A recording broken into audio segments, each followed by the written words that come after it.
Okay. సర్వమంగళమాంగళ్యే శివే సర్వార్థసాధికే శరణ్యే త్ర్యంబకే దేవి నారాయణి నమోస్తుతే. నారాయణి నమోస్తుతే. శ్రీమాత్రే నమః. కొత్తగా ఈ క్లాసెస్కి వచ్చిన వాళ్ళ కోసం ఒక చిన్న ఇంట్రడక్షన్ అండి. ఆ తర్వాత మనం యథావిధిగా మన క్లాసెస్ రెగ్యులర్గా జరుగుతాయి. చిన్న ఇంట్రడక్షన్తో పాటు కొంచెం ఇన్స్ట్రక్షన్స్, నాకు తెలిసిన కొన్ని విషయాలు తెలియపరుచుకున్న తర్వాత మనం ప్రారంభించుకుందాం. సో ఇక్కడ మనం లలితా సహస్రనామాలు ఎప్పటి నుంచో విధిగా రోజు నిత్యం చదువుకునే అలవాటు ఉన్న వాళ్ళం ఎంతో మంది ఉండుంటాం. కాబట్టి కొత్తగా వాళ్ళకి లలితా సహస్రనామాల గురించి పరిచయం చేయాల్సిన అవసరం లేదు, అందరికీ తెలుసు కాబట్టి. కానీ ఇక్కడ ఈ క్లాసెస్కి ఏంటి ఇంత ప్రాధాన్యత ఎందుకు? మళ్ళీ మనకంతా తెలిసిందే కదా, మళ్ళీ ఎందుకు రావాలి అంటే మనం ఇస్తున్న ఇంపార్టెన్స్ ఇక్కడ కేవలం మొదటి ప్రాధాన్యత ఉచ్చారణకి. దయచేసి అందరూ మ్యూట్ లో ఉండండి, ఎవరు అన్మ్యూట్ అయ్యారు. ఉచ్చారణకండి. ఉచ్చారణ ముఖ్యం కాబట్టి ఉచ్చారణ నియమానుసారంగా జరగడం ఎంతో ఉపయుక్తంగా ఉంటుంది మనకు మానసిక ఆరోగ్యానికి. అలాగే అర్థాన్ని భావాన్ని మనం అడాప్ట్ చేసుకోవడానికి కూడా ఉచ్చారణ అనేది సంస్కృత నియమాలను పాటిస్తూ అనుసరిస్తూ ఏ స్తోత్రాన్నైనా, అది లలితా సహస్రనామాలు మాత్రమే కాదు, ఎందుకంటే మీలో చాలా మంది చాలా క్లాసెస్కి వెళ్తూ ఉండుండొచ్చు, లేదా ఇప్పటికే చాలా నేర్చుకుని ఉండుండొచ్చు, చాలా టీచ్ చేస్తున్న వాళ్ళు కూడా ఉండుండొచ్చు. ఎవరు ఏ స్థాయిలో ఉన్నారో నాకు తెలియదు. కాబట్టి అందరం అన్ని చేస్తున్న విధానంలో మార్పు ఉండాలి అంటే ఎప్పుడు కనిపిస్తుంది అది అంటే మనం ఎంచుకున్న మార్గాన్ని బట్టి. నిత్యం ఏదో మమ అని అనిపించుకునే విధంగా ప్రతిరోజు ఇవాళ లలిత చదవకపోతే ఎలా, లేకపోతే ఈ మాసంలో లలిత పారాయణ చేయకపోతే ఎలా, లేదంటే కృష్ణాష్టమం లేకపోతే గీతా జయంతి వచ్చినప్పుడు భగవద్గీత చదవకపోతే ఎలా. మనకి ఒక్కొక్క మాసం, చైత్రమాసం, వైశాఖ మాసం, ప్రతి మాసానికి ఒక దేవతా ప్రాధాన్యత విశిష్టత ఉన్నాయి కాబట్టి ఆయా మాసాల్లో ఆ దేవతామూర్తులు స్తుతించకపోతే ఎట్లాగా అని అనుకుని మనం చదువుకుంటూ పోవడం వేరు. దానివల్ల కేవలం మనం ఏదో చదివాము అన్న భావనే మనలో కలుగుతుంది తప్ప దానివల్ల రావాల్సిన ఫలితం ఏదైతే ఉంటుందో, ఫలితం అనగానే మళ్ళీ మనం ఏదో ఆ బాహ్య విషయాలకు సంబంధించిన ఫలితాలు కాదండి, మన నిత్య జీవితానికి సంబంధించిన ఫలితాలు కాదు. మనకి కావలసినది ప్రతి మనిషికి కూడా అంతిమ కర్తవ్యం ఏదైతే ఉండాలి, అంతిమ ధ్యేయం ఏమై ఉండాలి అంటే మోక్ష సాధనే. సో మోక్ష సాధనకి ఒక మార్గాన్ని మనం ఎంచుకోవాలి అని అనుకున్నప్పుడు దానికి ముందు చేసే ప్రయత్నాలు ఇవన్నీ కూడా. మనం ఇంకా ఆ స్థాయికి చేరుకోలేము, కానీ అక్కడికి వెళ్ళడానికి ముందు ఏదో ఒక మార్గంలో ప్రయాణించడం అనేది అయితే చేయాలి. కాబట్టి ఆ ప్రయాణంలో భాగంగానే మనం ఈ దేవతా స్తుతులను, దేవతా ఆరాధనలను, పారాయణలను, పూజలను, హోమాలను, యజ్ఞాలను, విశిష్ట మాసాల్లో విశిష్ట పూజలను ఏవో చేస్తూ వస్తున్నాం. సో వాటన్నిటికీ తగ్గిన ఫలితం మనం ఎప్పుడు దక్కుతుంది అంటే, ఆ ఫలితము అంటే మొదటి ఇదే మనం తెలుసుకోవాల్సింది. ఫలితము అనగానే మన గోల్ ఏదైతే ఉందో, మనం దేన్నైతే చేరవలసి ఉందో దాన్ని చేరగలగడము, లేకపోతే చేరడానికి కావలసిన సుగమమైన మార్గం దొరకడము, అది మనకి ఫలితం అవుతుంది. కాబట్టి అటువంటి ఫలితాలు దక్కాలి అంటే ఏకాగ్ర చిత్తం ఎంతో ముఖ్యం. అందుకని మనం ఈ క్లాసెస్ పెట్టుకుంటున్నప్పుడు కూడా ప్రతి ఒక్కరికి చెప్పింది అదే. అందరికీ ర్యాండమ్ గా ఫార్వర్డ్ చేయకండి దయచేసి. ఇంట్రెస్ట్ ఉన్న వాళ్ళకి మాత్రమే, శ్రద్ధ కలిగిన వాళ్ళకి మాత్రమే నిత్యం వచ్చి దీన్ని ఇదే యజ్ఞంగా భావించి ఎంతో శుద్ధమైన మనసుతో మొదలు పెట్టుకున్న పారాయణని పూర్తయ్యే వరకు, ఎందుకంటే ఇది నేర్చుకోవడమా నేర్పించడమా అనేది పక్కన పెడితే అందరం కలిసి చేస్తున్న ఒక సాధన అనే భావించాలి. కాబట్టి ఒక దీక్ష మనం మొదలు పెట్టినప్పుడు, ఇంట్లో మనం పూజ చేసుకోవాలనుకున్నప్పుడు, లేకపోతే మనకి స్వామి మాల వేసుకున్నప్పుడు, దీక్ష ప్రారంభించినప్పుడు ఎంత పవిత్రమైన ఆలోచనలతో మన ఇంటి పరిసరాలను కావచ్చు, మన మనస్సును కావచ్చు, ఎలా అయితే ఆ 40 రోజులు దీక్షని మనం ఒక యజ్ఞంలాగా భావించి చాలా పవిత్రమైన ఆలోచనలతో చేస్తూ వెళ్తారో, అదే విధంగా ఏ స్తోత్రమైనా లేదా ఏదైనా సరే నేర్చుకోవడం అనేది మొదలు పెట్టాక అది పూర్తయ్యే వరకు కూడా ఆ అకుంఠిత దీక్ష అనేది కంపల్సరిగా అందరిలో ఉండాలి. ఆ ఏకాగ్రత అనేది వాటి మీద ఏది నేర్చుకుంటున్నా దాని మీద ఆ ఏకాగ్ర భావన కూడా అదే స్థాయిలో ఉండగలిగినప్పుడు మాత్రమే మనం దాని నుంచి నేర్చుకోవలసిందో, దాని వల్ల మనకు కలిగే సాధనం, లేకపోతే ఆ సాధన వల్ల మనకు కలిగే ఫలితము మనం అనుభవించగలుగుతాం, అనుభూతి చెందగలుగుతాం. అది లేకపోతే ఆ క్లాసెస్ ఉన్నాయి, వెళ్దాం, వెళ్ళిపోయామా, అంతసేపు కూర్చున్నామా, పూర్తి చేసామా, అయిపోయిందా, మళ్ళీ వెళ్ళిపోదామా, ఇలాంటి ఆలోచనతో ఉంటే మాత్రం దయచేసి నిర్మోహమాటంగా చెప్తున్నామండి, ఇక్కడ అందరికీ సమయం విలువైనది, ప్రతి ఒక్కరికి, మీకు, నాకు, మిగిలిన అందరికీ కూడా. కాబట్టి ఈ అమూల్యమైన సమయాన్ని ఉపయోగించుకోవాలి, వినియోగించుకోవాలి. సదాలోచనతో సత్కర్మల కోసమే మాత్రమే ఉపయోగించాలి అని అనుకునేవారు మాత్రమే ఈ క్లాసెస్ కి రెగ్యులర్ గా రండి. లేని వారు, టైం పాస్ చేయాలనుకున్న వారు దయచేసి దూరంగా ఉండండి. ఎవరిని ఉద్దేశించి చెప్పట్లేదు, ఎవరినో కించపరచాలని చెప్పట్లేదు. కామన్ గా ఫస్ట్ డే కాబట్టి ఇది చెప్పాలనుకున్నాను. ఎందుకంటే చాలా మందిని చూస్తాం మేము, వస్తారు, 1-2 రోజులు అటెండ్ అవుతారు, మానేస్తారు, ఏవో రీజన్స్ చెప్తారు. మళ్ళీ తర్వాత ఎప్పుడో వచ్చి ఇంకో కొత్త బ్యాచ్ ఎప్పుడు స్టార్ట్ చేస్తారు, లేకపోతే మళ్ళీ రివిజన్ ఎప్పుడు స్టార్ట్ చేస్తారు, మళ్ళీ క్లాసెస్ ఎప్పుడు మొదలు పెడతారు, మేము అప్పటి నుంచి కంటిన్యూ చేస్తూ ఉంటారు. మళ్ళీ ఆ బ్యాచ్ మొదలు పెట్టినప్పుడు అలానే అవ్వచ్చు. కాబట్టి ముందు మనకి సత్సంకల్పం కలగాలి, గట్టి దృఢ సంకల్పం. సత్సంకల్పమే కాదు, దృఢ సంకల్పం. ఏది నేర్చుకుంటున్నా, ఎక్కడికి వెళ్తున్నా, ఏ క్లాసెస్ లో కూర్చుంటున్నా, ఇది మనం మన కోసం చేసుకుంటున్నది, ఎవరినో ఉద్ధరించట్లేదు కదండి. ఆ క్లాసెస్ ద్వారా మనమే ఏదో నేర్చుకుంటున్నాం, దానివల్ల మనమే ఏదో ఫలితం పొందుతున్నాం. సో మన కోసం మనం చేసేదాని కోసం కూడా ఒకరి ప్రోద్బలమో ఒకరి ఒత్తిడో మనకు అవసరం లేదు, మనకే కావాలి ఆ శ్రద్ధ అంతా. కాబట్టి శ్రద్ధ, ఆసక్తి, ఏకాగ్రత ఈ 3 ఉన్ననాడే దేన్నైనా సరే పరిపూర్ణంగా సరైన విధానంలో నేర్చుకునే అవకాశం అందరికీ ఆ ఆలోచన కలుగుతుంది.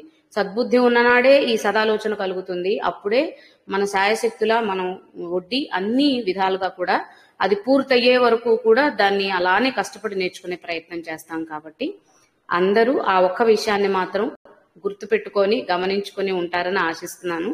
కాబట్టి రావాలనుకున్న వాళ్ళు నిస్సంకోచంగా, నిస్సంశయంగా ఒక 5-10 నిమిషాలు లేట్ అయినా పర్వాలేదు, లేదా ఒక్కొక్క పావు గంట ముందు వెళ్లాలనుకున్నా పర్వాలేదు. కానీ నిత్యం రావడం, నిత్యం పారాయణ చేయడం, నిత్య సాధన చేసుకుంటూ ఉండడం, నిత్యం అదే ధ్యాసలో ఉండగలగడం, ఇలాంటివన్నీ చేయగలుగుతాం అని అనుకున్న నాడే క్లాసెస్ ని మొదలు పెట్టుకోండి. అవి ఏ క్లాసెస్ అయినా అవ్వచ్చు, పెయిడ్ క్లాసెసా, అన్పెయిడ్ క్లాసెసా, ఫ్రీ క్లాసెసా, వాటితో సంబంధం లేదు. మనం డబ్బులు కడితేనే దానికి విలువిస్తాం, డబ్బులు లేకుండా వచ్చేస్తున్న వాటిని గౌరవించాం అని అనుకుంటే అది మన మన మూర్ఖత్వమే అవుతుంది తప్పితే అది నిజం కాదు.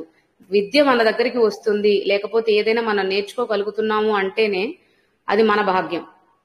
ఆ అవకాశం మనకు కలిగినప్పుడు అది ఏ రూపంలో వచ్చింది అనేది దూరం పెట్టేయండి. మన దగ్గరికి వచ్చింది, దాన్ని మనం తీసుకోవాలి. ఇంటికి వచ్చి తలుపు తట్టిన లక్ష్మిని దూరం పంపిస్తామని మనకు పెద్దవాళ్ళు చెప్తూ ఉంటారు ఇదివరకంతా కూడా. సో అదే ఇది కూడా మన దగ్గరికి వచ్చి మన సౌకర్యవంతంగా మనం ఇంట్లోనే కూర్చొని మనం క్లాసెస్ నేర్చుకోగలుగుతున్నప్పుడు ఇంతకంటే సౌకర్యవంతంగా ఇంకేది మనం ఆశిస్తాము? ఇంతకు మించి సౌకర్యం అంటే ఇంకా మనం బద్దకస్తులు అవుతాం అన్నమాట. కాబట్టి ఇదే అందరికీ చాలా పెద్ద సౌకర్యం, సౌలభ్యం అని మీకైనా నాకైనా ఎవరికైనా సరే ఒకరి ద్వారా ఒకరికి జ్ఞానాన్ని పంచుకునే అవకాశం, ఇంకా పెంపొందించుకునే అవకాశం మనందరికీ కలగడం అనేది నిజంగా మన పూర్వజన్మ సుకృతంగా మనం ఎప్పుడు భావించాలి. అందరికీ ఇలాంటి అవకాశాలు దొరకవు. అందరికీ అది ఏవైనా కారణాలు అవ్వచ్చు. వారు శారీరకంగా దృఢంగా లేకపోవచ్చు, మానసికంగా వాళ్ళకి ఆలోచన రాకపోవచ్చు. ప్లీజ్ మీట్లో ఉండండి ప్లీజ్. లేదా వేరే ఇతర కారణాలు ఏవైనా కావచ్చు. సో ఇంటి దాకా వస్తున్న దాన్ని కూడా స్వీకరించలేని, ఆస్వాదించలేని పరిస్థితుల్లో ఉన్న వాళ్ళు చాలా మంది ఉంటారు. అదే వారి దీన్ని బట్టి ఉంటుంది. కాబట్టి మనకి దొరికిన భాగ్యం ఇది. ఇప్పుడు వాళ్ళ ఇక్కడ క్లాస్ లో కూర్చోగలిగామంటే మనందరికీ దొరికిన భాగ్యం. సో ఎవరి గురించో మనం ఎందుకు ఆలోచించడం? మనకు దొరికిన భాగ్యాన్ని మనం ఎందుకు దూరం తోసేయాలి? మన భాగ్యాన్ని మన దగ్గరే అట్టి పెట్టుకోవాలి కదా, అప్పుడే కదా మనం ఐశ్వర్యవంతులు అవుతాం. కాబట్టి ఇటువంటి ఐశ్వర్యవంతమైన అవకాశాలు మనకి దొరుకుతున్నప్పుడు ఏ రూపంలో అయినా సరే వాటిని గౌరవించి విలువనిచ్చి అదే ఆలోచనతో మనం ముందుకు సాగాలి. ఇంత ఎందుకు ఉపోద్ఘాతం చెప్పాను అంటే లలిత సహస్రనామం అంటేనే అది. లలిత సహస్రనామాల్లో ఉన్న రహస్యమే అది. రహస్యము అంటే వేరే ఇంకేదో సీక్రెట్ అని కాదు. ఏ వ్యక్తికి ఏకాగ్ర చిత్తత ఉంటుందో వారికి మాత్రమే ఇది చేరుతుంది అనేది లలిత సహస్రనామాల్లోనే చెప్పబడింది. హయగ్రీవ అగస్త్య సంవాదం అని మనం ప్రతిరోజు చదివేటప్పుడు స్తోత్రం మొదట్లోనే ఇవన్నీ వస్తాయి. సో అటువంటి అగస్త్య మహర్షి అంత గొప్పవారికి కూడా ఆయన ఏకాగ్రతగా ఉన్నారా లేదా, ఆయన చిత్తశుద్ధితో ఉన్నారా లేదా అని తెలుసుకున్న తర్వాతే, అటువంటి ఒక నమ్మకం కలిగిన తర్వాతే హయగ్రీవులు వారు బోధించారంట. అటువంటి అగస్త్య అంటే మహర్షులు ఋషులు ఎంతటి గొప్పవారో, వారికి ఎటువంటి ఏకాగ్రత చిత్తాలు ఉంటాయో మనం పురాణాల ద్వారా తెలుసుకుంటూ ఉన్నాం. అటువంటి వారికి కూడా ఒక పరీక్షా సమయంలాగా కొంతకాలం వాళ్ళ సాధనలో భాగంగా నడిచి గడిపిన తరువాత గురువుల దగ్గర అంటే హయగ్రీవుల వారు, సాక్షాత్ విష్ణు స్వరూపులైన హయగ్రీవుల వారి దగ్గర అగస్త్య మహర్షి గారు ముందు కొన్ని విషయాలు తెలుసుకున్న తరువాత ఎప్పుడైతే ఆయనకి నమ్మకం కలిగిందో అగస్త్యుల వారికి ఇది బోధించవచ్చు, ఆయన ఇప్పుడు సరైన ఆ పరిస్థితుల్లో ఉన్నారు అని తెలుసుకున్న తరువాత మాత్రమే హయగ్రీవుడు బోధించడం జరిగింది. మనకి భగవద్గీత తెలుసుకున్నా అంతే. అన్నాళ్ళు సహచర్యం చేసిన అర్జునుడు కృష్ణుడితో ఇన్నేళ్ల సహచర్యంలో బాల్యం నుంచి కృష్ణుడితోనే కలిసి మెలిసినా కూడా గీత బోధ చేయాలని ఎప్పుడు అనుకున్నారు? కురుక్షేత్రం సమయంలో మాత్రమే చేయాలనుకున్నారు. ఏదైనా సరే ఆ సమయం వచ్చినప్పుడు, అంటే ఆ పరిపక్వతో పరిపూర్ణతో మన ఆలోచనల్లో మన మనసులో వచ్చినప్పుడు మాత్రమే అది మనం తెలుసుకునే అవకాశం, అర్థం చేసుకునే పరిస్థితి ఏర్పడుతుంది. కాబట్టి ఆయా పరిస్థితులకు అనుగుణంగా మనం ప్రవర్తించగలిగినప్పుడు, ఇప్పుడు అంతా చెప్పిన తరువాత అది విని గ్రహించుకోలేని పరిస్థితో లేకపోతే దాన్ని సీరియస్ గా తీసుకోలేని శక్తితో మనలో ఉండుంటే ఉపయోగం లేదు కదండి. భగవద్గీత అవసరమైనప్పుడు కృష్ణుడు బోధ చేశారు, కానీ ఆ బోధనని సరైన విధానంలో అర్జునుడు స్వీకరించలేకపోతే దానికి ఫలితం లేదు. అలానే ఇప్పుడు మనకి ఇంతటి మహిమాన్వితమైన స్తోత్రం మన ముందుకి రాగలిగింది అంటే అగస్త్య మహర్షులు వారు ఎంత గొప్పగా దాన్ని స్వీకరించి అర్థం చేసుకున్నారో దానివల్లే అది మన ముందుకు రాగలిగింది. ఇదే ఇందులో ఉన్న గొప్ప రహస్యం, మొదటి రహస్యం ఇది. సో అలాగే ఇంకా కొన్ని మిథ్యలు అందరికీ ఇప్పటికీ చాలా వాళ్ళల్లో ఉండేవి. లలిత పారాయణ చేయకూడదనో కొంతమంది, లేకపోతే ఆడవాళ్ళకి ఇవి పనికిరావను, సాధనలకు పనికిరావను, వేరే పూజనలు వీళ్ళు చేయకూడదనో, ఇది చదవకూడదను, ఇట్లాంటి అపనమ్మకాలు, మూఢనమ్మకాలు ఇవన్నీ తొలగించే ప్రయత్నాలు ఎంతో మంది చేసినా కూడా ఇంకా కూడా అవి నాటుకుపోయి ఉన్నవాళ్ళు చాలా మంది ఉన్నారు. సో లలితా సహస్రనామాలు చదవడానికి కావలసిన మొదటి అర్హత లేదా ప్రాథమిక అర్హత అంటే ఫస్ట్ మనం అనుకున్న ఏకాగ్రత, శ్రద్ధ, ఆసక్తి, చిత్తశుద్ధి. ఇవి మొదటి ప్రాధాన్యతలు అని అనుకుంటే, తరువాతది మనకు అసలు ఈ లలితా సహస్రనామాలు వచ్చినదే వశిన్యాది వాగ్దేవతల నుండి అని చెప్తారు. వశిన్యాది వాగ్దేవతలు అంటే వశిని అనే అమ్మవారు, వీళ్ళందరూ ఆ 8 మంది అమ్మవార్లు అనమాట. మనకి ఖడ్గమాల చదువుకున్నప్పుడు కూడా అందులో కూడా తెలుసుకున్నాము, ఖడ్గమాలలో కూడా తెలుసుకున్నాం వశిన్యాది దేవతల గురించి. సో ఈ వశిని, కామేశ్వరి, మోదిని, కౌలిని వీళ్ళందరి ఈ దేవతల ద్వారా, అంటే వీరు కూడా అమ్మవారి శక్తి కిరణాల నుంచి ఉద్భవించిన శక్తి రూపాలే, అంటే అమ్మవారికి ప్రతిరూపాలే. సో వీరి నుంచి మన దాకా వచ్చినవి లలితా సహస్రనామాలు. అంటే సహస్రనామాలు పుట్టిందే వాగ్దేవతల నుండి. సో ఇక్కడ మనం 2 పాయింట్లు కన్సిడర్ చేసుకోవాలండి. ఒకటి, శుద్ధమైన ఉచ్చారణ ఎందుకు అవసరం అనేది, ఇంకొకటి మనకి ఉన్న అర్హత ఏంటి అనేది. ఈ 2 పాయింట్లు ఎలాగా తీసుకోవాలి ఇందులో నుంచి అంటే, వాక్కు దేవతలు అంటే మనకి మిగిలిన అన్ని చోట్ల, మిగిలిన అన్ని దేశాల్లోనూ, అన్ని ప్రాంతాల్లోనూ ఒక భాషను లేకపోతే విద్యను పూజించే విధానము, ఆరాధించే విధానము వేరైతే, మన దగ్గరకు వచ్చేసరికి ప్రతి ఒక్క మాటని, భాషని, అక్షరాలని కూడా గౌరవించే సంప్రదాయం మనకి మాత్రమే మన దేశంలో ఉంది. ఇది మనం నిష్పక్షంగా చెప్పుకోవచ్చు, దానిలో ఎటువంటి సందేహం లేదు. నిస్సంకోచంగా, నిస్సందేహంగా చెప్పుకోగలిగింది. ఎందుకు అంటే మనకి చిన్నప్పటి నుంచి నేర్పించింది అదే. ప్రతి ఒక్క భాషకి కూడా అదే గౌరవం ఉంటుంది, అందులో ఉండే అక్షరాలకి, అక్షరమాలకి కూడా అదే గౌరవం. ఎంతో కొంత వ్యాకరణంతో పరిచయం ఉన్న వాళ్ళకి తెలుస్తుంది. మనకి వ్యాకరణంలో అచ్చులు, హల్లులు, తెలుగు వ్యాకరణాన్ని తీసుకుంటే అచ్చులు, హల్లులు ఉన్న తర్వాత హల్లుల్లో మళ్ళీ కచట తప వర్గాలు. సో ఈ వర్గాలు, అక్షరాలు ఏవైతే ఉన్నాయో ప్రతి వర్గానికి దేవత. ఆల్రెడీ మనం సార్ చెప్పిన ప్రవచనాల్లో కూడా విన్నాము. సో ఈ వశిని, కామేశ్వరి, మోదిని, చక్రిని, అరుణ, విమల ఈ దేవతా రూపాలు ఎవరైతే మనం ఇందాక చెప్పుకున్నామో, అష్ట శక్తులో, అష్ట లక్ష్మిలో, అష్టమూర్తులో ఎలా అనుకుంటే అలాగా ఆ దేవతామూర్తులందరూ కూడా ఈ అక్షరాలకి, అక్షర వర్గాలకి దేవతలు అన్నమాట. అంటే మనం చేసే అక్షర సాధన అంటే సంస్కృతం దాకా వెళ్ళనవసరంలా, మన మాతృభాష ఏదైతే ఉంటుందో ఆ మాతృభాషని మనం చిన్నప్పటి నుంచి నేర్చుకుంటున్నప్పుడే దేవతారాధన మనం తెలియకుండా మొదలు పెట్టేశామని అర్థం అన్నమాట. ప్రతి ఒక్క వర్గానికి ఒక దేవత అధినాయకురాలు అన్నమాట. సో అటువంటి, అంటే ఒక దేవత ఒక అక్షర వర్గానికి అధినాయకగా ఉన్నది అని అంటే ఆ అక్షరాలకి ఎంత గొప్పతనం, సామర్థ్యం ఉంటుందండి, ఎంత శక్తి ఉంటుంది. అందుకనే మనకి మన సంప్రదాయాల్లో పిల్లలు పుట్టినప్పుడు, పిల్లలు ఎప్పుడైతే విద్యాభ్యాసం మొదలు పెడతారో, స్కూల్కి మనం పంపిస్తున్నామో, ఒక మంచి ముహూర్తం చూసుకొని ఏదో ఒక దేవాలయంలోనో మరెక్కడైనా పవిత్రమైన పుణ్యస్థలంలోనో పిల్లలకి అక్షరాభ్యాసం చేసి మనం వాళ్ళకి విద్యని ప్రారంభిస్తాం, వాళ్ళ జీవితంలో కొనసాగించేలాగా ప్రార్థిస్తాం. సారీ. అక్షర అభ్యాసం ఎందుకు ఆ అభ్యాసము అంటే ఇందుకే, ప్రతి ఒక్క అక్షరానికి కూడా ఆధారభూతమైన ఒక దేవతా స్థానం స్థితి ఉన్నది కాబట్టి ఆ దేవతా శక్తులన్నీ ఆ బిడ్డకి ప్రసాదంగా వరంగా కలిగి వారు విద్యను అభ్యసించడంలో ఈ దేవతల సహాయ సహకారాలు నిత్యం వాళ్లతో ఉండి వారి పురోగతికో అభివృద్ధికో అది ఉపయోగపడాలి అన్న ఉద్దేశంతోనే మనకి ఈ సంప్రదాయాలన్నీ మన ఆచారాలన్నీ అలవాట్లుగా ఉన్నాయన్నమాట. అంటే వాక్ ఎప్పుడు వస్తుంది? మనం భాషని మాట్లాడగలిగినప్పుడు. అంటే ఏదో సరదాగా ఒకరితో ఒకరు మాట్లాడేసుకునేదా అంటే అది కూడా అదృష్టమే కదండి. మగవారు ఎంతమంది లేరు ప్రపంచంలో. మనం మాట్లాడగలుగుతున్నాం, మాట్లాడగలగడమే కాక ఇప్పుడు ఈ దేవతా స్తోత్రాలన్నీ చదవగలుగుతున్నాం. ఇంతకు మించిన అర్హత ఒక స్తోత్రము ఇంకొక పారాయణం చేయడానికి ఏముంటుంది? కాబట్టి ఇక్కడ ఇందాక అదే చెప్పుకున్నాను కదా, 2 పాయింట్లు ఉంటాయని. ఫస్ట్ పాయింట్, మనకున్న మొదటి అర్హత మనం చదవగలగడం, మాట్లాడగలగడం. మనకంటే ఆల్రెడీ ఆ వాగ్దేవతల యొక్క ఏమంటారు కరుణ అనేది మనపై ఉంది కాబట్టే మనకు ఆ సామర్థ్యం ఆల్రెడీ ఉంది మనలో. సో అలా నిగూఢంగా ఉన్న సామర్థ్యాన్ని వెలికి తీసుకొచ్చే ప్రయత్నంలోనే ఇంకాస్త స్పష్టతని మనం చూపించగలిగితే అర్హతతో పాటు ఆ వాగ్దేవతల యొక్క శక్తి ఏదైతే ఉందో వాళ్ళు అక్షర రూపంలో ఏదైతే మనకి ఇవ్వాలనుకున్నారో, స్తోత్రంలో ఇప్పుడు లలితా సహస్రనామ స్తోత్రంలో బీజాక్షరాలని చెప్పుకుంటాం. ప్రతి ఒక్క అక్షరానికి చాలా శక్తి ఉంటుంది. దాని ఉచ్చారణలో వచ్చే వైబ్రేషన్స్ వల్ల మనకి చాలా పవర్స్ వస్తాయని ఇట్లాంటివన్నీ చాలా వింటూ ఉంటాం కదా. సో ఇవన్నీ ఎప్పుడు వస్తాయి అంటే ఆ వాగ్దేవతల కృపా కటాక్షాలు మన మీద ఉన్నప్పుడు. అవి ఉండబట్టే ఇది చదువుకోవాలి, నేర్చుకోవాలన్న శ్రద్ధ మనలో కలిగింది కాబట్టి అదే మనకి మొదటి సోపానం, అదే మనకి మొదటి అర్హతగా మనం పరిగణించవచ్చు. కాబట్టి ఎటువంటి సంకోచాలు, ఇప్పుడు చదవచ్చా, అప్పుడు చదవచ్చా, ఉదయం చదవచ్చా, మధ్యాహ్నం చదవచ్చా, సాయంత్రం చదవచ్చా, ఇలాంటి ఎటువంటి సంశయాలని ఎవరు మనసులో పెట్టుకోవద్దండి. అన్నిటినీ తొలగించేసేయండి. మనస్ఫూర్తిగా సత్సంకల్పంతో మనం సాధన చేసేటప్పుడు ఇవన్నీ దోషాలే కాదు, ఇవన్నీ కేవలం మనకి మనం ఏర్పరచుకున్న అనుమానాలు, భయాలు. వాటిని కూడా తొలగించాలి అనేదే లలిత సహస్రనామం చెప్తుంది.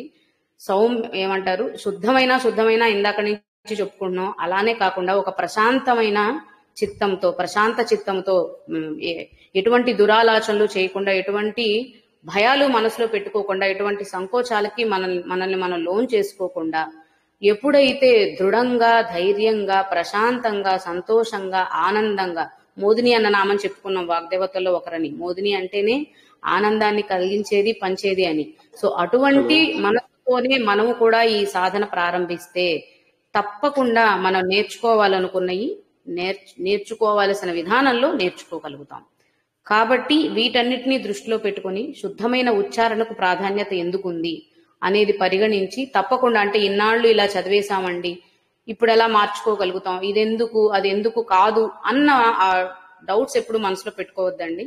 అది కాదు కాబట్టి ఇక్కడ మార్చే ప్రయత్నం చేస్తున్నాము. సో ప్రతిదానికి నియమాలు ఉన్నాయి. ఇంకా ఆ నియమాలు చెప్పినుకున్న తర్వాత కూడా మళ్ళీ అందరూ ఒక్కొక్కరు ఒక్కొక్కలాగా చెప్తారు. మేము ఫలానా చోట వేరే విధంగా నేర్చుకున్నాం, మాకు ఈ గురువు గారు ఇలా చెప్పారు. ఎవరు ఎక్కడ ఎలా నేర్చుకున్నారా, వాళ్ళకి ఎవరు ఏం చెప్పారా, ఈ వాగ్వాదాలకి ఇక్కడ ఎప్పుడూ కూడా తావు లేదండి. మేము నమ్మిన నియమాలు, మేము కూడా అలానే పెద్ద పెద్ద వేద పండితుల దగ్గర నుంచి తెలుసుకున్న నియమాలను అనుసరిస్తూనే ఇక్కడ నేర్పించే ప్రయత్నం చేస్తున్నాము. వీలైనంత స్పష్టమైన శుద్ధమైన ఉచ్చారణ అవసరం అన్న భావంతో. ఎందుకు అంటే ఉచ్చారణ ద్వారానే మనకి ఎంతో శక్తి కలుగుతుంది. తర్వాత తద్వారా మళ్ళీ ఆ పైన వచ్చే ఇంకా చేసే మన ప్రయత్నాలు, సాధనలు, అంటే సహస్రనామ స్తోత్రం వరకే కాదు కదా, దాని పై లెవెల్ కూడా చేయగలిగే వాళ్ళు ఉంటారు. శ్రీ విద్య ఉపాసన చేసుకోగలిగిన వాళ్ళు, శ్రీ యంత్రం పెట్టుకుని రోజు పూజ, అర్చన, ఆరాధన చేయగలిగిన వాళ్ళు. సో ఇది మొదటి స్థాయి, ఫస్ట్ స్టెప్ అనుకున్నప్పుడు ఇక్కడ ముందు మనం శుద్ధమైన ఉచ్చారణని, స్పష్టమైన ఉచ్చారణని సాధన చేసుకుందాం. ఎందుకు అంటే వాక్కుకి దేవతలైన వారు ఇచ్చారు ఈ స్తోత్రాన్ని మనకి. అంటే వాక్కుకి ఇవ్వాల్సిన గౌరవం చూడండి. మనం ప్రతి ఒక్క ఉచ్చారణకి మనం ఇవ్వాల్సిన ఇంపార్టెన్స్ అండి, అది ఆ ప్రాముఖ్యత. ఎందుకంటే వాగ్దేవతల ద్వారా సృష్టించబడిన ఈ స్తోత్రం మనమే సరైన వాక్కుని, అంటే ఆ వాక్కులో నుంచి పుట్టాయి. ఎందుకు అంటే వాక్కు అంటే ఒక్కొక్క పదం, ఇప్పుడు మనం ఇందాక వర్గాలను చెప్పుకున్నాం, ప్రతి వర్గానికి కూడా ఉచ్చారణ స్థానం అనేది వేరుగా ఉంటుంది. సో ప్రతి అక్షరానికి ఉచ్చారణ స్థానం, దీనంతటిది ఎక్కడి నుంచి ఉంది, ఇవన్నీ కూడా మన శరీరంలోని వివిధ అంగాల ద్వారా మనం అక్షర ఉచ్చారణ చేస్తాం. సో అందువల్లనే ప్రతి ఒక్క ఉచ్చారణ స్థానానికి లేదా ఆ వర్గానికి ఆ వాగ్దేవతలు అధినాయకులుగా ఉంటారు, అధినేతలుగా ఉన్నారు అని చెప్పాము అంటే ఆ స్థానం ఏదైతే ఉందో, ఆ యొక్క ప్రత్యేక స్థానం ఏదైతే అక్షరాన్ని ఉచ్చరించే ప్రయత్నం చేస్తుందో అక్కడ ఆ దేవతలు కొలువు ఉన్నారు అంటే వారిని మనం మోదింపజేయడం అంటే మన మన ఇప్పుడు మనం దేవతారాధన ఎందుకు చేస్తాం? దేవతలు సంతృష్టి చెందాలని కదా. అలానే సరైన అక్షర ఉచ్చారణని సరైన స్థానం నుంచి చేయడం ద్వారా ఆ స్థానానికి అధినాయకులైనటువంటి దేవతలు ఎవరైతే ఉన్నారో వారు సంతృష్టి చెందుతారు. మన శరీరంలోని భాగాలే మనము ఖడ్గమాలు చెప్పుకున్నప్పుడు కూడా తెలుసుకున్నాం. శ్రీచక్రం అంటే అది వేరే ఎక్కడో బయట గీసే యంత్రంగా భావించొద్దు, మన శరీరంలోనే మన కుండలినినే శ్రీచక్రంగా భావించాలి అని అనుకున్నాం. సో ఇప్పుడు మనం చెప్పుకుంటున్న ఈ వాగ్దేవతలందరూ కూడా మరి ఆ శ్రీచక్రంలో ఉన్నారు కదా, అంటే మన శరీరంలో ఉన్నట్టే కదా. సో అంటే మన ఈ లలితా సహస్రనామ స్తోత్రం చేయడం అనేది శ్రీచక్ర ఆరాధనకి సమానము. అందుకే లలితా సహస్రనామ స్తోత్రం చెప్పేటప్పుడు బాహ్యారాధన కంటే ఆంతరంగిక ఆరాధన చాలా ముఖ్యం, మానసిక ఆరాధన ముఖ్యం అని చెప్తారు. అంటే ఏదో నామకే వాస్తే చాలా రకాల పూలు పండ్లు ఫలాలు తీసుకొచ్చి ఆర్భాటమైన అలంకరణలు చేసుకుంటూ పెద్ద పెద్ద పూజలు చేస్తే అది నలుగురికి చూపించుకుంటూ పొందే ఆనందం అండి. కానీ అది కాదు, ఇక్కడ మనం పొందవలసింది మానసిక ఆనందం. మానసిక తృప్తి పొందినప్పుడే అది కేవలం చాలా బాగా చేసుకున్నాను, చాలా మంచి పిండి వంటలు వండి అందరికి 100 మందికి 1000 మందికి పిలిచి నేను ప్రసాదాలు పెట్టగలిగాను, లేదంటే ఇంకా ఎక్కువ ఘనంగా వైభవంగా పెద్ద పెద్ద ఖరీదైన వస్తువులతో పూజించగలిగాను, దానివల్ల కలిగేది కాదండి మానసిక సంతృప్తి అంటే. ఎప్పుడైతే మనం మనోదృష్టితో ఆంతరంగికంగా మనల్ని మనం చూసుకోవడం ప్రారంభిస్తామో లేదా మన మార్గాన్ని తెలుసుకోవడానికి ప్రయత్నిస్తాము, ఆ ప్రయత్నంలో మనకి కలిగేది మానసిక ఆనందం. అటువంటి మానసిక ఆనందం ఎప్పుడు కలుగుతుంది అంటే ఎప్పుడైతే ఈ కుండలిని ద్వారా మన ప్రయాణాన్ని మొదలు పెట్టుకుంటూ మనం సహస్రారాన్ని చేరగలుగుతాము అప్పుడు కలుగుతుంది. సో ఆ ప్రయత్నానికి మొదటి మెట్లు ఇవన్నీ కూడా. అందువల్లనే ఉచ్చారణ అవసరం. అప్పుడే ఆ కుండలిని యాక్టివేట్ అయింది అని మనం వింటూ ఉంటాం కదా. సో అటువంటివన్నీ జరగాలి అంటే మనకి శుద్ధమైన ఉచ్చారణలు చాలా చాలా సహకరిస్తాయండి. చాలా చాలా సహకరించి దానివల్ల మనలో వచ్చే ఒక పాజిటివ్ ఎనర్జీస్ ఏవైతే ఉంటాయో అవి మనల్ని ప్రేరేపిస్తాయి ఇంకా ఇటువంటి సాధనల వైపు వెళ్లే విధంగా. సో అలా అలా ఆ సాధన మనం చేసుకుంటూ వెళ్ళడం ద్వారా మనం చేరవలసిన స్థాయికి సులభంగా చేరుకోగలుగుతాం. ఎవరైనా సరే ఏం ఆశిస్తారు? ఏదైనా ప్రయాణం మొదలు పెట్టుకుంటే ఏ ఆటంకాలు లేకుండా ఎటువంటి బాధలు కలగకుండా ప్రశాంతంగా చేరవలసిన చోటుకి చేరాలి అనే కదా కోరుకుంటాం. సేమ్ అలాగే ఇక్కడ కూడా ఈ స్తోత్ర పారాయణం నేర్చుకోవడం వల్ల తెలుసుకోవడం వల్ల లేదా దీని రహస్యాన్ని అర్థం చేసుకుని మనం అవలంబించటం వల్ల మన ప్రయాణం సులువుగా సాగుతుంది, కష్టపడకుండా. అంటే రూట్ మ్యాప్ పెట్టుకొని మళ్ళీ అక్కడికి వెళ్ళిన తర్వాత మధ్యలో ఇంటర్నెట్ పోయి రూట్ మ్యాప్ పోయింది అనుకోండి, అంత గజిబిజి గందరగోళం, ఇక్కడ నుంచి లెఫ్ట్ తీసుకోవాలా రైట్ తీసుకోవాలా అని. సో అలాంటి సమస్యలు ఏమీ రాకుండా మన ప్రయాణం సజావుగా సాగడానికి ఉచ్చారణ కూడా చాలా దోహదపడుతుంది. కాబట్టి సరైన ఉచ్చారణని సాధన చేయాలన్న సంకల్పం, ఇప్పటి వరకు నేను ఇలానే చదివాను, నాకు ఇలానే వస్తుంది, నేను చదువుతున్నాను, ఇలాంటి మాటలు ఆలోచనలు కాకుండా ఇక మీదట మనం ఇదంతా కూడా సెల్ఫ్ అసెస్మెంట్ అండి. మనం పరీక్షించుకోవాల్సిందే తప్పితే దీన్ని ఎవరో మనకి చెప్పి నేర్పించో లేకపోతే మా ప్రయత్నంగా మధ్యవర్తులుగా మేము చేస్తాము. కానీ మీరు రియలైజ్ అయి చేయవలసింది, మీకు మీరే మార్చుకోవలసినవి చాలా ఉంటాయి. సో అది మాత్రం పూర్తిగా మీ మీదే ఉంటుంది. అది మేము కేవలం మధ్యవర్తులమే తప్ప మా మీద భారము బాధ్యతలు ఏమి ఉండవు. ఏదైనా సరే సొంతగా మీరు ఆలోచించి చేయాల్సిందే ఎక్కువ ఉంటుందన్నమాట. కాబట్టి సరైన ఉచ్చారణకి ఎంత ప్రాధాన్యత ఇస్తారు, ఎలా చదువుతారు అనేది పూర్తిగా మీకే ఉంటుంది.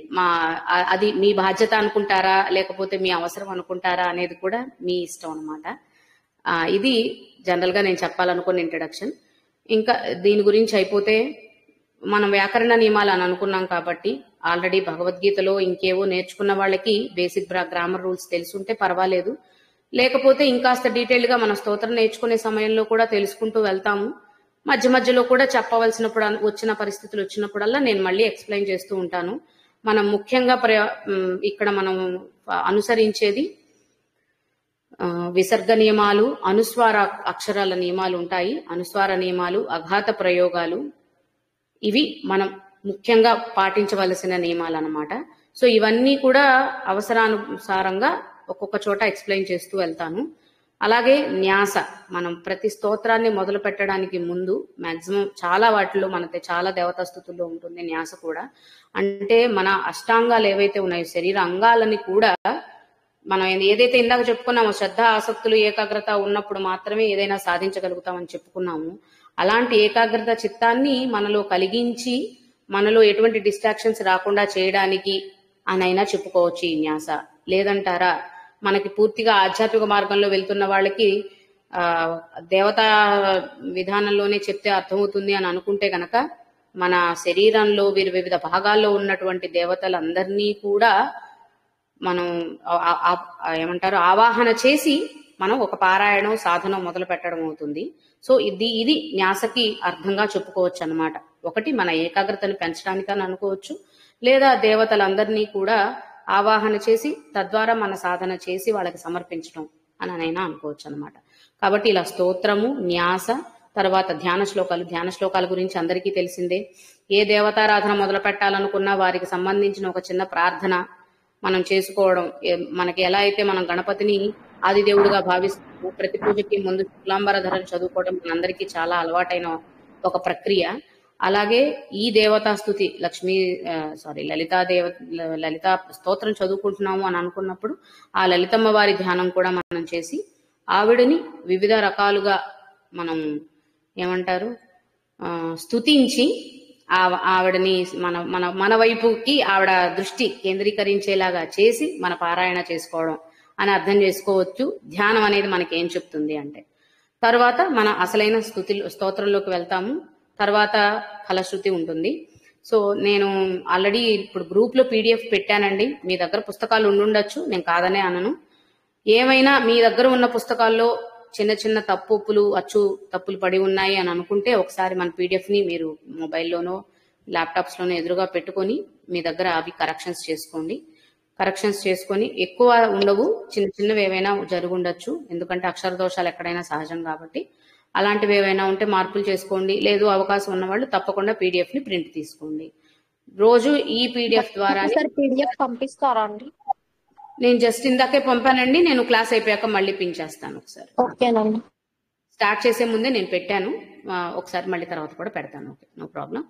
సో దయచేసి వీలైనంత వరకు కూడా ఆ పీడిఎఫ్ ని ఫాలో అవ్వడానికి, మా పుస్తకాలేనమ్మా మేము పీడిఎఫ్లు తీసుకోలేము అని అంటే దయచేసి పీడిఎఫ్ ని చూసుకుంటూ తప్పులైనా కనీసం సరిదిద్దుకొని రండి అక్షరాలు. ఎందుకంటే కొన్ని పుస్తకాల్లో ప్రింటింగ్ దోషాలు చాలా ఉన్నాయి, అందువల్లే పీడిఎఫ్ ఇవ్వడం జరుగుతుంది. లేకపోతే ఈ లలిత సహస్రనామం లేని ఇల్లు ఉండదు కదా. మన అందరి ఇళ్లలో మనకు తప్పనిసరిగా ఒక పుస్తకం ఉంటుంది. అయినా సరే పీడిఎఫ్ ఎందుకు ఇచ్చామంటే అటువంటి దోషాలు ఏమన్నా ఉంటే వాటిని అవాయిడ్ చేయడం కోసం. ఇది ఇంట్రడక్షన్ లాగా ఇవాళ చెప్పాలనుకున్న విషయాలండి. కేవలం మొదటి రోజే ఎక్కువ లెసన్ లాగా వెళ్ళిపోవాలి, ప్రాక్టీస్ చేయించాలన్న ఉద్దేశం నాకు లేదు. అందువల్ల కేవలం ఇంతవరకే నేను అనుకున్నాను. సో ఒక్కసారి ఒక ధ్యాన శ్లోకం కొంచెం చదివి మాత్రం వినిపిస్తాను. రేపటి నుంచి యథావిధిగా మనం నిత్య సాధన చేసుకుంటూ ముందుకు వెళ్దాం. సో ధ్యాన శ్లోకంలోని మొదటి శ్లోకం అండి. మనకి తెలుసు, ఇది కూడా చాలా మందికి తెలిసిన శ్లోకమే.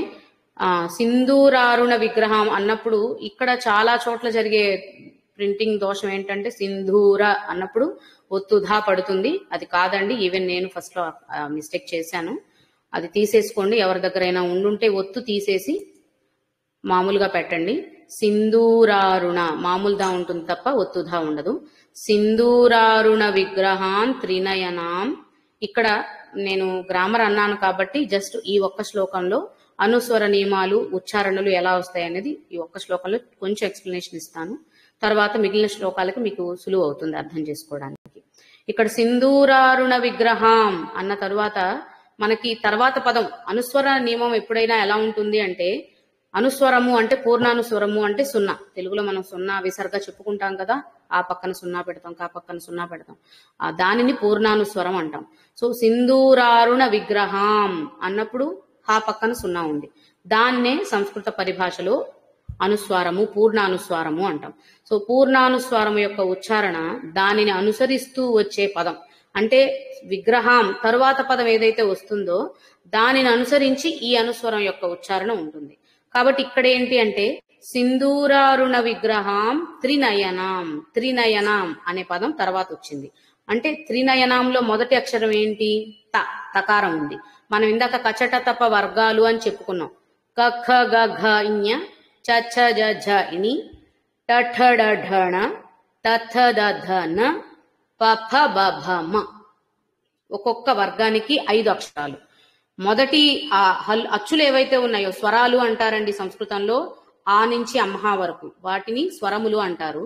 తర్వాతవి అంటే కచట తప వర్గాలు కావచ్చు, యారాలావా శేషస, వీటన్నిటినీ కలిపి వ్యంజనములు అంటారు. స్వరములు, వ్యంజనములు. ఆల్రెడీ సార్ సంస్కృతం క్లాసెస్ లో అటెండ్ అవుతున్న వాళ్ళు ఎవరైనా ఉంటుంటే వాళ్ళకి నేను ఇవన్నీ చెప్పనవసరం లేదు. కొత్త వాళ్ళు ఎవరైనా ఉంటే జస్ట్ ఒకసారి రీకాల్ అనుకోవచ్చు, లేదంటే కనుక. సో స్వరములు, వ్యంజనములు, స్వరములన్నీ కలిపి ఆ వర్గం అంటాం. వ్యంజనములలో క చట తప వర్గాలు 5 వర్గాలు ఉన్నాయి. 5 వర్గాలు అదొకటి 6వ వర్గం అయింది.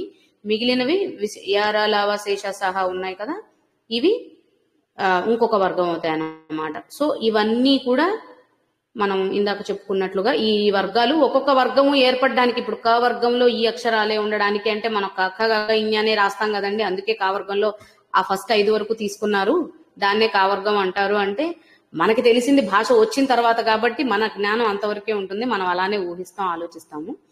కానీ అవి వాటిని అదే వరుస క్రమంలో రాయడానికి కారణం ఏంటి అంటే అవన్నీ ఒకే ఉచ్చారణ స్థానం నుంచి పలుకుతున్నాం కాబట్టి. అంటే మనకి అక్షరాల అమరిక, మనకు అక్షరమాలలో అక్షరాల అమరిక కేవలం ఏదో ఒక ఊహాగానంతో ఒక అక్షరాన్ని క్రియేట్ చేసేసి సృష్టించి దానికి ఒక ఆకారం ఇచ్చేసి ఇవ్వలేదండి.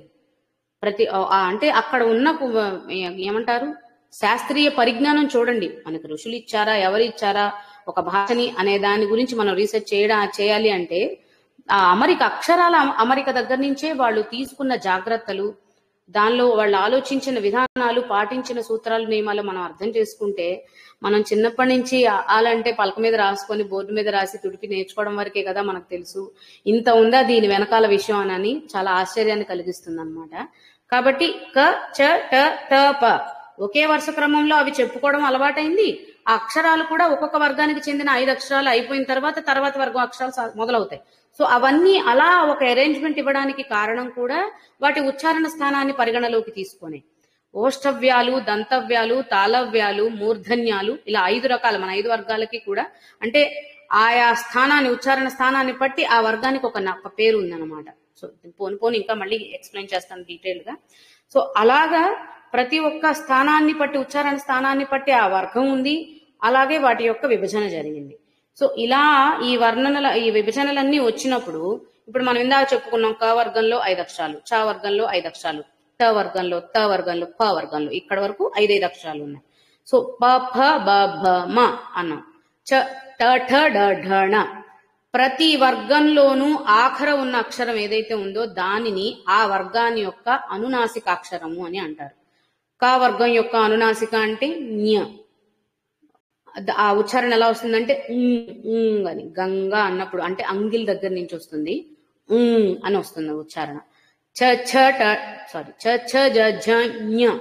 ఇది మన అంగిలికి నాలుకని తగిలిస్తూ ఞ అని వస్తుంది. ఇది ఎక్కువ ఉచ్చరించడం కష్టం కాబట్టి అందరూ ఎక్కువ పలకరు. దీన్ని మామూలుగా నకారం లాగా ఉచ్చరించే ప్రయత్నం చేస్తారు. కానీ సరైన ఉచ్చారణ అంటే చ ఛ జ ఝ ఞ.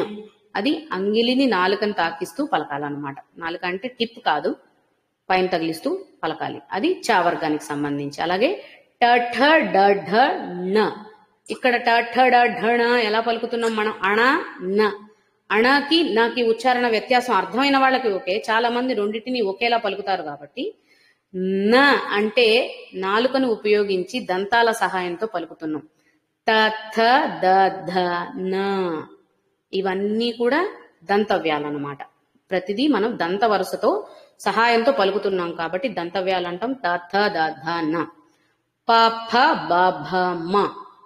పెదవుల సహాయంతో పలుకుతున్నాం కాబట్టి ఓష్టవ్యములు. ఓష్టము అంటే పెదవి కాబట్టి సంస్కృతంలో ఓష్టవ్యములు అంటారు. ఇలా వాటి ఉచ్చారణ స్థానాలను బట్టి వాటి యొక్క వర్గం విభజించబడి ఉంది. అలాగే ఇందాక మనం చెప్పుకున్నట్టు ఇప్పుడు ప ఫ బ భ మ వర్గం తీసుకుంటే మా అనే అక్షరం పా వర్గానికి సంబంధించిన అనునాసిక అక్షరం.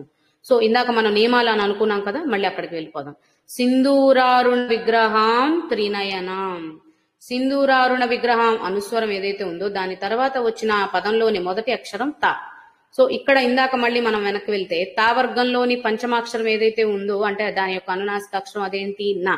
సో త థ ద ధ న ఈ 5 అక్షరాలు ఏవైతే ఉన్నాయో ఈ అక్షరాలకు సంబంధించిన పదాలు ఎక్కడ ఉన్నా వాటి ముందు అనుస్వరం ఉండి ఉంటే దాని యొక్క ఉచ్చారణ అనునాసిక అక్షరం యొక్క ఉచ్చారణని తీసుకుంటాం అన్నమాట. కాబట్టి ఇక్కడ ఏమవుతుంది, త్రినయనంలో తా ఉంది, తా యొక్క పంచమాక్షరం ఉన్న దాని యొక్క అనునాసిక అక్షరం. సో ఆ ఉచ్చారణని మనం ఇక్కడ దేనికి తీసుకుంటాం, త్రినయనంలో ఉన్న అనుస్వరానికి కాదండి, సింధూరారుణ విగ్రహంలో ఉన్న అనుస్వరానికి తీసుకుంటాం. ముందు పదం ఏదైతే ఉందో దానికి. ఎందుకు ఇది కూడా, ఎందుకు ఈ నియమాన్ని పాటించాలి అంటే ఈ నియమాలను ఏర్పరిచింది కూడా మన సౌకర్యం కోసమే. అనుస్వరం ఎప్పుడైతే పలుకుతున్నామో దాని తర్వాత ఉన్న అక్షరానికి అనుగుణంగా ఉచ్చారణ స్థానాన్ని పలికితే కనుక తర్వాతి పదాన్ని అందుకొని స్పష్టంగా పలకగలగడం సులువవుతుంది. మనకి విసర్గ నియమాలున్నా అనుస్వర నియమాలున్నా ఈ 2 ముఖ్యమైన నియమాలు ఎందుకున్నాయి అంటే తరువాతి పదాలని, ఎందుకంటే సంస్కృతంలో చాలా వరకు కొంచెం మనకి సంయుక్తాక్షరాలు అంటే ఒత్తులు ఉన్న పదాలు ఎక్కువగా ఉంటాయి. ఏది మనం జనరల్ గా చూసుకున్నట్లయితే స్తోత్రాలు ఇవన్నీ చూసుకున్నట్లయితే. కాబట్టి అటువంటి అక్షరాలు పలకాల్సి వచ్చేటప్పుడు ముందు స్థానం నుంచి ఆ స్థానానికి మన కంఠాన్ని అడ్జస్ట్ చేయడంలో, దానికి తగ్గట్టుగా అడ్జస్ట్ చేయడంలో మనం కొంచెం ఇబ్బందులు పడచ్చు. అందుకోసమని ఇక్కడ ఉన్న నియమాలు అనమాట. ఎప్పుడైతే మనం సింధూరారుణ విగ్రహం త్రినయనాం మకారం పలికి మళ్ళీ తకారానికి మన స్వరస్థానాన్ని మార్చుకోవాలి అంటే అది ఇబ్బంది పెట్టచ్చు. అందుకని ఆ ఇబ్బంది కలగకుండా ఉండడం కోసం ఇక్కడే నకారాన్ని మార్చుకున్నట్లయితే గనక, నకారము మనం చెప్పుకున్నాం ప్రతి వర్గంలో ఉన్న ప్రతి అక్షరము ఒకే స్వరస్థానం నుంచి పలుకుతాము అని ముందే చెప్పుకున్నాం. కాబట్టి ఇక్కడ కూడా అలాగే త్రినయనంలో తకారం ఉంది, అది పలకడానికి ఎటువంటి స్వరస్థానం కావాలో ఆ స్థానాన్ని ముందు నుంచే రెడీ చేసుకుంటున్నాం. అందువల్ల ఇక్కడ సింధూరారుణ విగ్రహాన్. ఇక్కడ అనుస్వరాలు ఎప్పుడైనా కూడా అండి పూర్తి అక్షర రూపాలు కాదు. అనుస్వర ఉచ్చారణలు ఒక అక్షరం యొక్క ఉచ్చారణ పలికినంత స్పష్టంగా బయటికి పలకకూడదు అనమాట. అంటే ప భ ఇవి ఈ అక్షరాలు వేరు, అనుస్వర అక్షరాలు వేరు. అది ఒక అక్షరం కాదు. మనకి విభజన పద విభజన గణ విభజన తెలిసిన వాళ్ళకి అర్థమవుతుంది.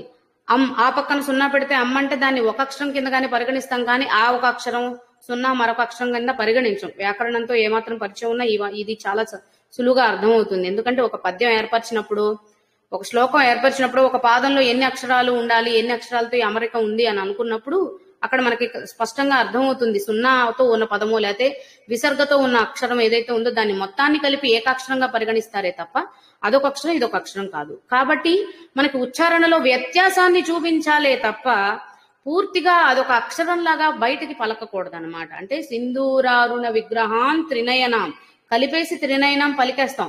అక్కడ నకారాన్ని మన సౌకర్యం కోసం నకారంగా అనుస్వరాన్ని మార్చుకున్నాం, వెంటనే త్రినయనాల్లోని తకారం తీసేసుకున్నాం.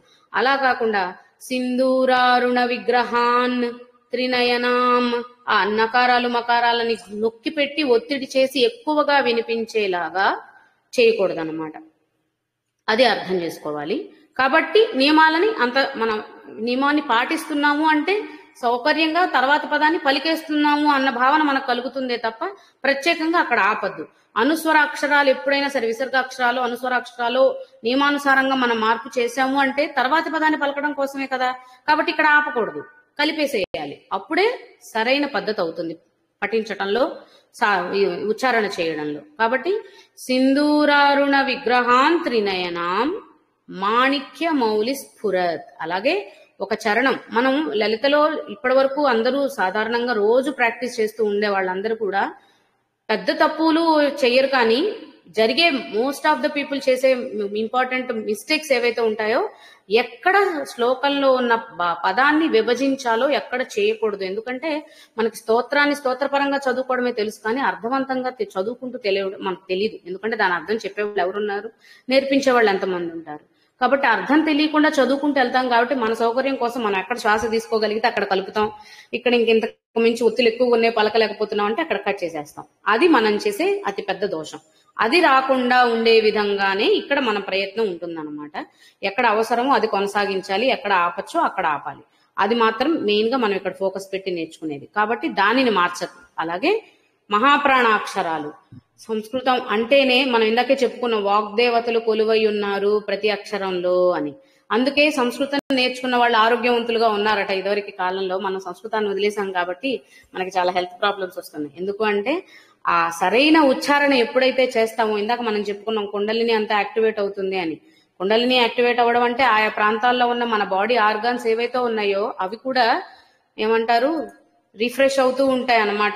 వాటిలో ఉండే మలినాలన్నీ తొలగిపోయి అవి కూడా యాక్టివ్ గా తయారవుతాయి. కుండలిని యాక్టివేట్ అవ్వడం అంటే ఊరికే జరిగిపోదు కదా, దాని అంటుకుని ఉన్న మన శరీర అవయవాలు కూడా మలినాలన్నీ పోగొట్టుకుంటూ ఉంటాయి. ఇవన్నీ ఎప్పుడు జరుగుతాయంటే సరైన శుద్ధ ఉచ్చారణ చేయగలిగినప్పుడే.